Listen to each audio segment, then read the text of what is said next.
नमो भगवते वासुदेवाय। जय श्री हरि। प्यारे भक्तों, आज सटटीला एकादशी व्रत के शुभ अवसर पर आप सभी रसपान करेंगे तुलसी माता और एकादशी माता की महापुण्य फल प्रदान करने वाली कथा। इन कथाओं को आज के दिन श्रद्धा पूर्वक श्रवण करने से विष्णु भगवान की विशेष कृपा प्राप्त होती है। तो आइए रसपान करते हैं माँ तुलसी की कथा। बहुत समय पहले की बात है।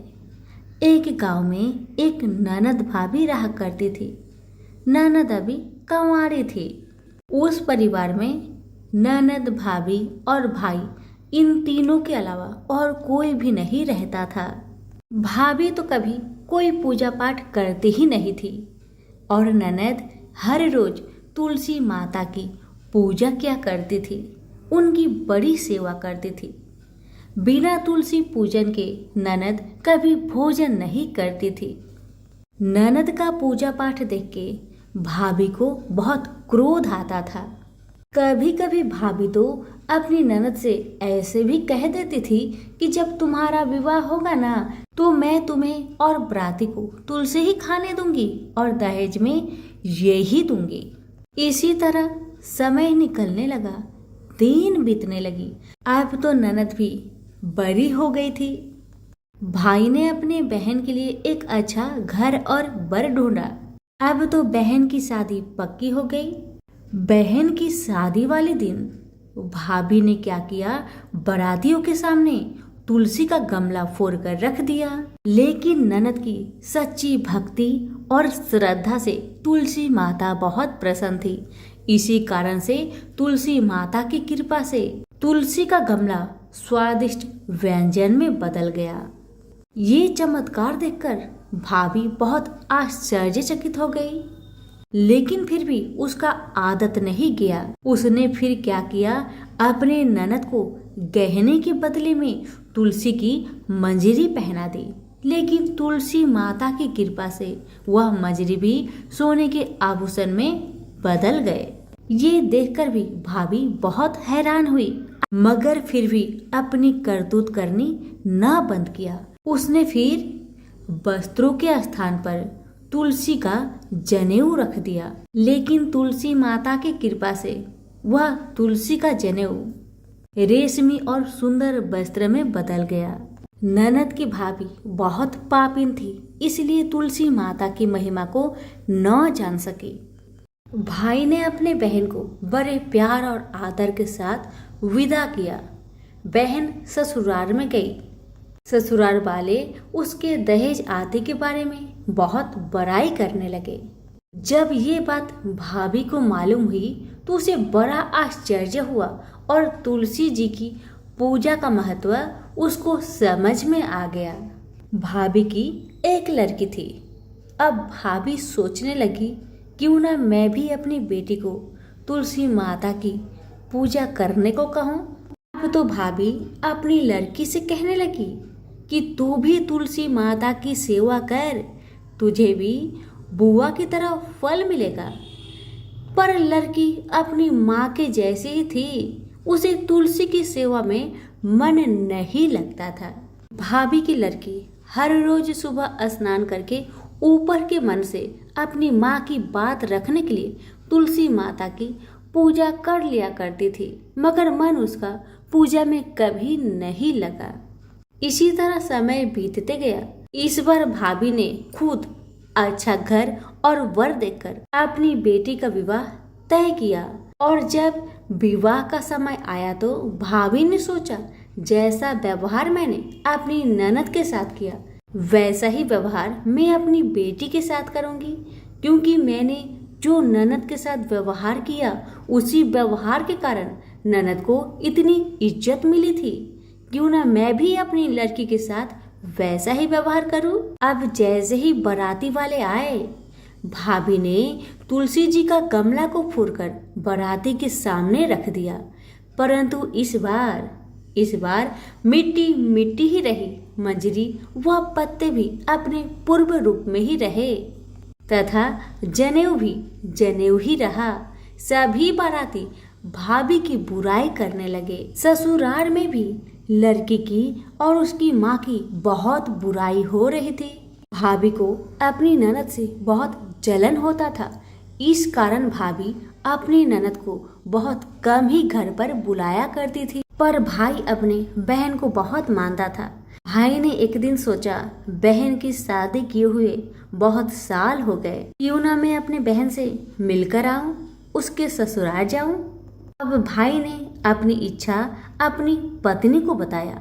पत्नी से कहा, कुछ सौगात ले जाने के लिए कुछ दो। बहन का घर जाऊंगा, खाली हाथ कैसे जाऊं, कुछ हो तो मुझे दो।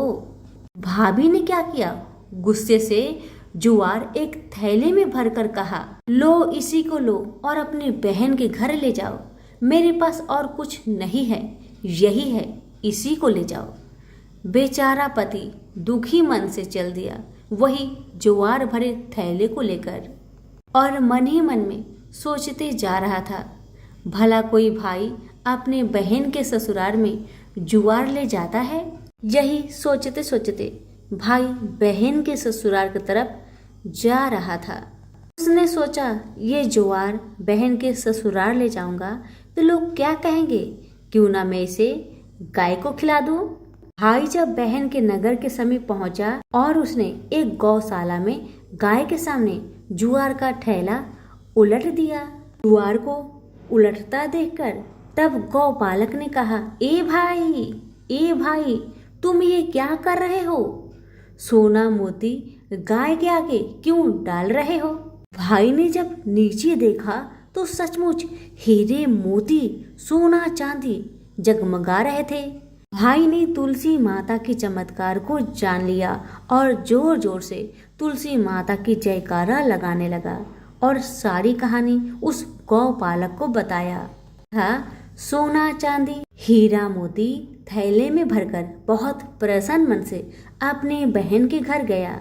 बहन भाई को देखकर बहुत प्रसन्न हुई और अपनी भाई की बहुत आवभगत की। भाई ने अपनी बहन की सास ससुर से आज्ञा लेकर अपनी बहन को घर लेकर आया और रास्ते में सारी कहानी बताते आ रहा था कि कैसे भाभी ने ज्वार भरकर थैले में दिए थे और तुलसी माता की कृपा से कैसे ये ज्वार हीरे मोती सोने चांदी में बदल गए। भाई को तुलसी माता का महिमा पता चल गया था।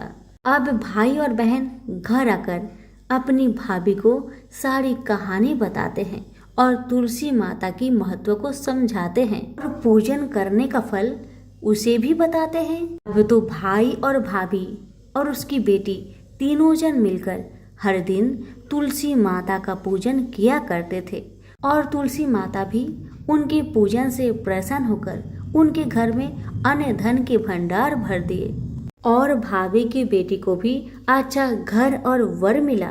तो सभी मिलकर बोलिए, तुलसी मैया की जय हो।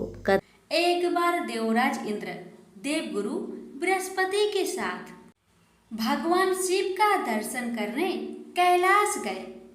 महादेव ने दोनों की परीक्षा लेनी चाहिए, इसलिए रूप बदलकर अवधूत बन गए।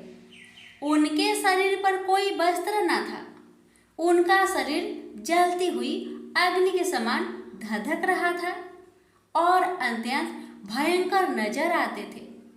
अवधूत दोनों के रास्ते में खड़े हो गए। इंद्र ने एक विचित्र पुरुष को रास्ते में खड़े देखा तो चौंके। इंद्र को देवराज होने पर गर्व घेरने लगा। उन्होंने उस भयंकर पुरुष से पूछा, तुम कौन हो? भगवान शिव अभी कैलाश पर विराज रहे हैं या कहीं भ्रमण पर है? मैं उनके दर्शन के लिए आया हूँ। इंद्र ने कई प्रश्न किए, लेकिन वह पुरुष योगियों के समान मौन ही रहे। इंद्र को लगा कि एक साधारण प्राणी उनका अपमान कर रहा है। उनके मन में देवराज होने का अहंकार उपजा, जो क्रोध में बदल गया। इंद्र ने कहा, मेरे बराबर अनुरोध करने पर भी तू कुछ नहीं बोलकर मेरा अपमान कर रहा है। मैं तुझे अभी दंड देता हूँ।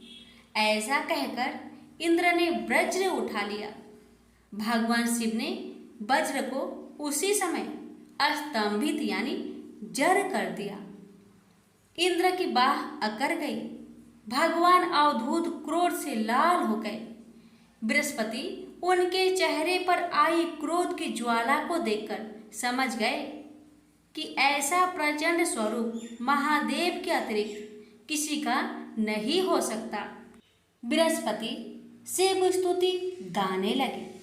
उन्होंने इंद्र को भी महादेव के चरणों में लेटा दिया और बोले, प्रभु, इंद्र आपके चरणों में पड़े हैं, आपके शरणागत है। आपके ललाट से प्रकट अग्नि इन्हें जलाने को बढ़ रही है। हम शरणागतों की रक्षा करें। बृहस्पति ने विनती की, प्रभु, भक्तों पर आपकी सदा कृपा बरसती है। आप भक्त वत्सल और सर्वसम्मत है। आप इस तेज को कहीं और स्थान दे दीजिए ताकि इंद्र के प्राणों की रक्षा हो।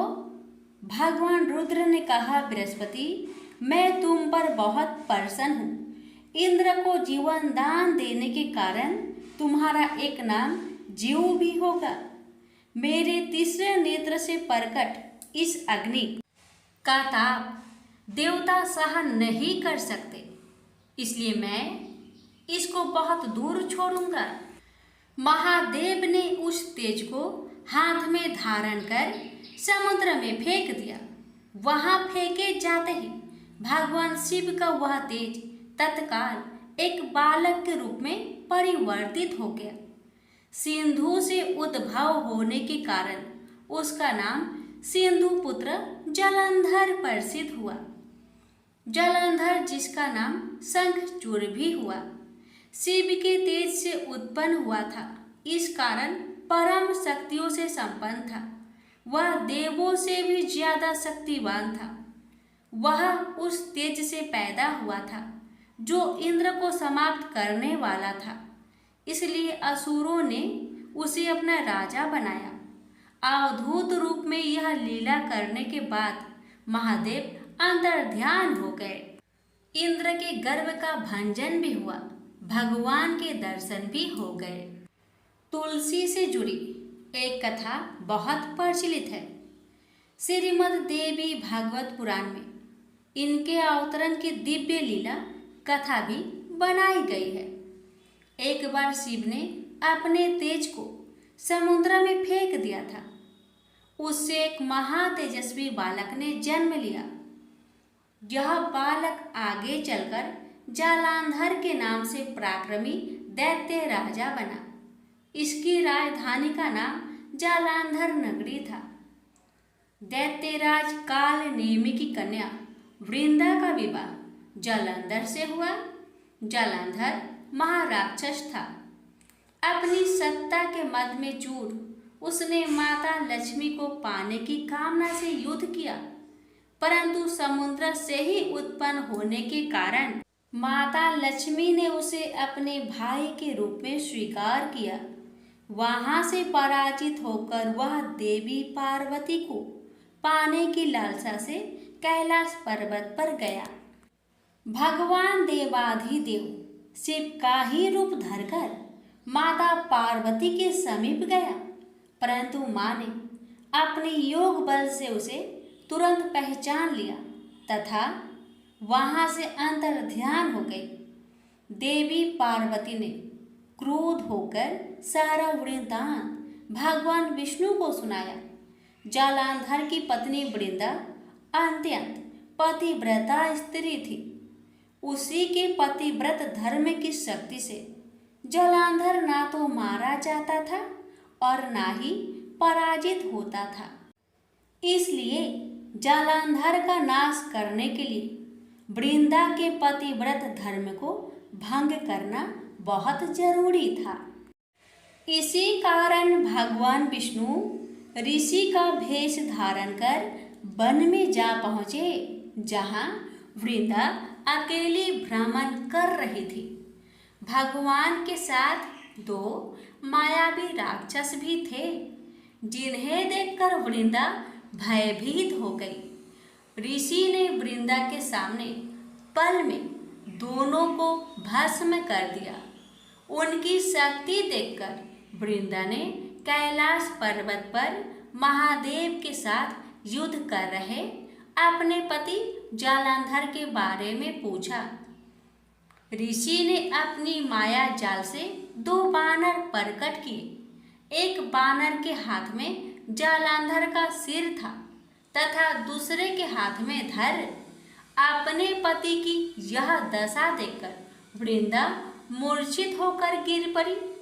होश में आने पर उन्होंने ऋषि रूपी भगवान विष्णु से विनती की कि वह उसके पति को जीवित करे। भगवान ने अपनी माया से पुनः जालंधर का सिर धड़ से जोड़ दिया, परंतु स्वयं भी वह उसी शरीर में प्रवेश कर गए। वृंदा को इस छल का जरा आभास न हुआ। जालंधर बने भगवान के साथ वृंदा पतिव्रता का व्यवहार करने लगी, जिससे उसका अस्तित्व भंग हो गया। ऐसे होते ही वृंदा का पति जालंधर युद्ध में हार गया। इस सारी लीला का जब वृंदा को पता चला तो उसने क्रोध होकर भगवान विष्णु को शीला होने का श्राप दे दिया तथा स्वयं सती हो गई। जहाँ वृंदा भस्म हुई वहाँ तुलसी का पौधा उगा। भगवान विष्णु ने वृंदा से कहा, हे वृंदा, तुम अपने अस्तित्व के कारण मुझे लक्ष्मी से भी अधिक प्रिय हो गई हो। अब तुम तुलसी के रूप में सदा मेरे साथ रहोगी। जो मनुष्य भी मेरे शालिग्राम रूप के साथ तुलसी का विवाह करेगा उसे इस लोक और परलोक में विपुल यश प्राप्त होगा। जिस घर में तुलसी होती है वहाँ यम के दूत भी असमय नहीं जा सकते। गंगा व नर्मदा के जल में स्नान तथा तुलसी का पूजन बराबर माना जाता है।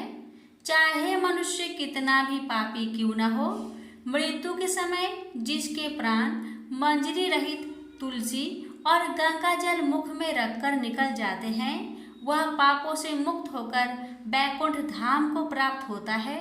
जो मनुष्य तुलसी व आंवले की छाया में अपने पितरों का श्राद्ध करता है उसके पितर मोक्ष को प्राप्त हो जाते हैं। उसी दैत्य जालंधर की यह भूमि जालंधर नाम से विख्यात है। सती वृंदा का मंदिर मोहल्ला कोट किशनचंद में स्थित है।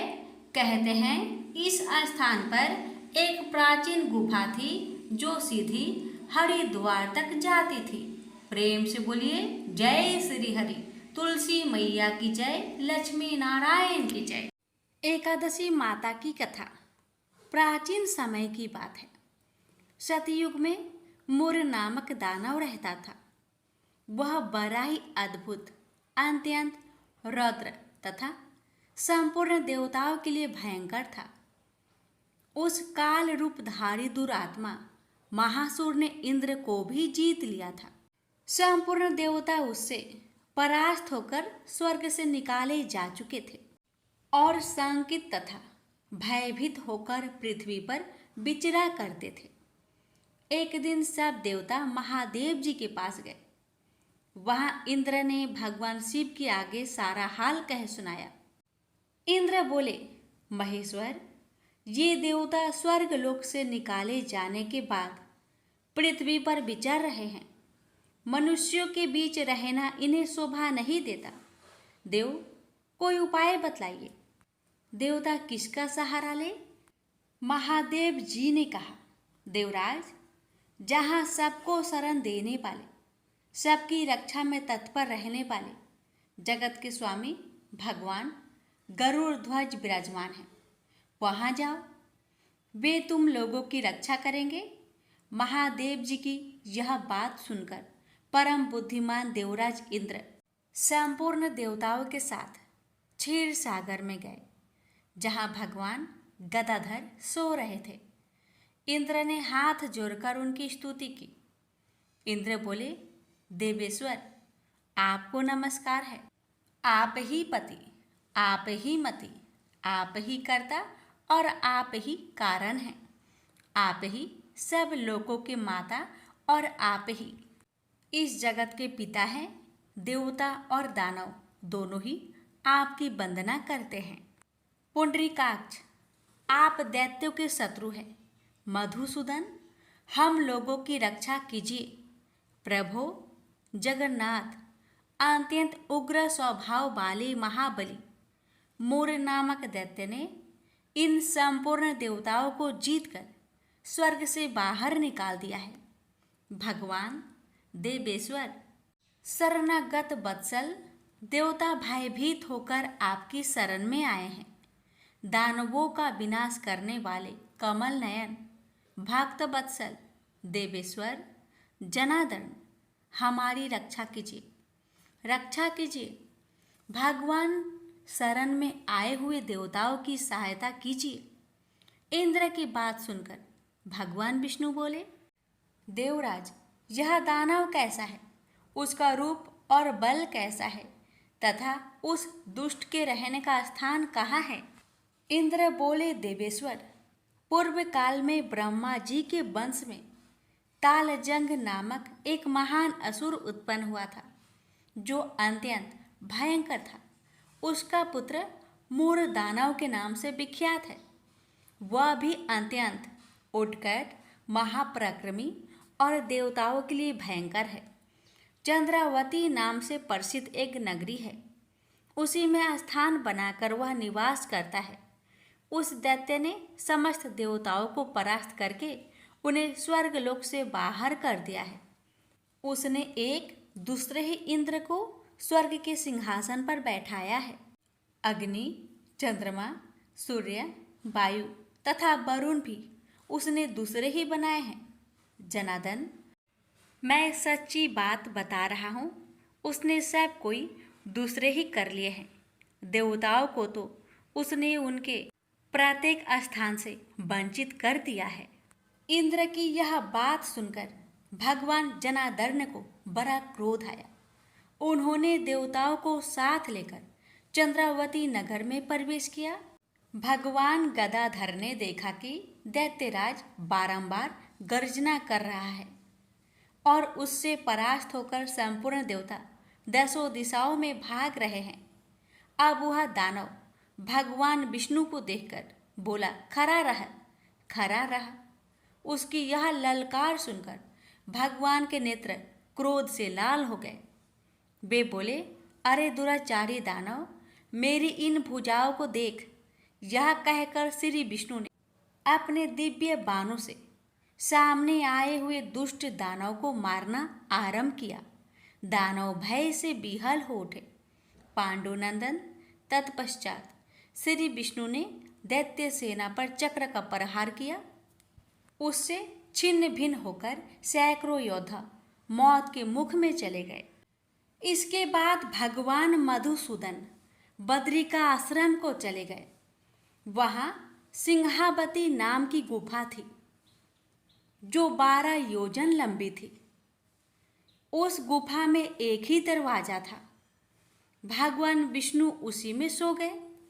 वह दानव मूर भगवान को मार डालने के उद्योग में उनके पीछे पीछे तो लगा ही था, अतः उसने भी उसी गुफा में प्रवेश किया। वहाँ भगवान को सोते देख उसे बड़ा हर्ष हुआ। उसने सोचा, यह दानों को भय देने वाला देवता है, अतः निसंदेह इसे मार डालूंगा। दानव के इस प्रकार विचार करते ही भगवान विष्णु के शरीर से एक कन्या प्रकट हुई, जो बड़ी ही रूपवती, सौभाग्यशालिनी तथा दिव्य अस्त्र शस्त्रों से सुसज्जित थी। वह भगवान के तेज के अंश से उत्पन्न हुई थी। उसका बल और पराक्रम महान था। दानवराज मूर ने उस कन्या को देखा। कन्या ने युद्ध का विचार करके दानव के साथ युद्ध के लिए याचना की। युद्ध छिड़ गया। कन्या सब प्रकार की युद्ध कला में निपुण थी। वह मूर नामक महान असुर उसके हुक्कार मात्रा से राख का ढेर हो गया। दानव के मारे जाने पर भगवान जाग उठे। उन्होंने दानव को धरती पर इस प्रकार निष्प्राण पड़ा देखकर कन्या से पूछा, मेरा यह शत्रु अत्यंत उग्र और भयंकर था, किसने इसका वध किया है? कन्या बोली, स्वामिन, आपके ही प्रसाद से मैंने इस महादैत्य का वध किया है। श्री भगवान ने कहा, कल्याणी, तुम्हारे इस कर्म से तीनों लोकों के मुनि और देवता आनंदित हुए हैं, अतः तुम्हारे मन में जैसी इच्छा हो उसके अनुसार मुझसे कोई वर मांग लो। देव दुर्लभ होने पर भी वह वर मैं तुम्हें दूंगा, इसमें तनिक भी संदेह नहीं है। वह कन्या साक्षात एकादशी ही थी। उसने कहा, प्रभु, यदि आप प्रसन्न हैं तो मैं आपकी कृपा से सब तीर्थों में प्रधान, समस्त विघ्नों का नाश करने वाली तथा सब प्रकार की सिद्धि देने वाली देवी हूँ। जनार्दन, जो लोग आप में भक्ति रखते हुए मेरे दिन को उपवास करेंगे उन्हें सब प्रकार की सिद्धि प्राप्त हो। माधव, जो लोग उपवास, नक्त भोजन अथवा एक भुक्त करके मेरे व्रत का पालन करें उन्हें आप धन, धर्म और मोक्ष प्रदान कीजिए। श्री विष्णु बोले, कल्याणी, तुम जो कुछ कहती हो वह सब पूर्ण होगा। प्रेम से बोलिए, एकादशी माता की जय।